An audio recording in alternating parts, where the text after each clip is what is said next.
Presyo ng kamatis pumalo na sa 220 pesos ang kada kilo sa mga pamilihan sa Dagupan City. Tutukan sa report.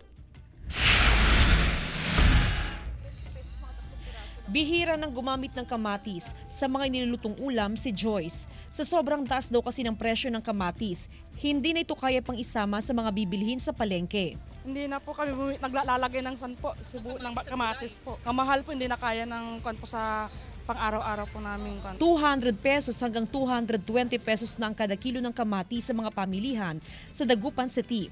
Kasing presyo na nito ang 1 kilong karne ng manok. Kada piraso ng kamatis pumapatak sa 8 pesos hanggang 9 pesos. At dahil sa taas ng presyo ng kamatis, halos 1 linggo nang hindi nagbebenta ng kamatis ang karamihan sa mga nagtitinda sa palengke. Dahil sa sobrang taas, hindi kayang bilhin. Para sa ilang tindera, sugal daw ang magbenta ngayon ng kamatis. Sa taas kasi ng presyo, tiyak ang pagkalugi kapag hindi ito maibibenta at mabubulok lamang. Sumusugal kami. Nagpupunan kami ng 20,000 para lang sa kamatis. Malaking volume ng kamatis ang nanggagaling sa Nueva Ecija at Nueva Vizcaya. Pero matapos tumama ang bagyong Pipito, ay nasirang mga taniman ng kamatis na dapat sana'y aanihin ngayong buwan.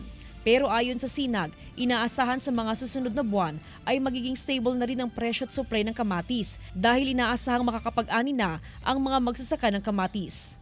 Yung produkto medyo may problema pero pag nag-normalize yung weather naman natin, bumabalik naman yung sigla ng mga taniman natin.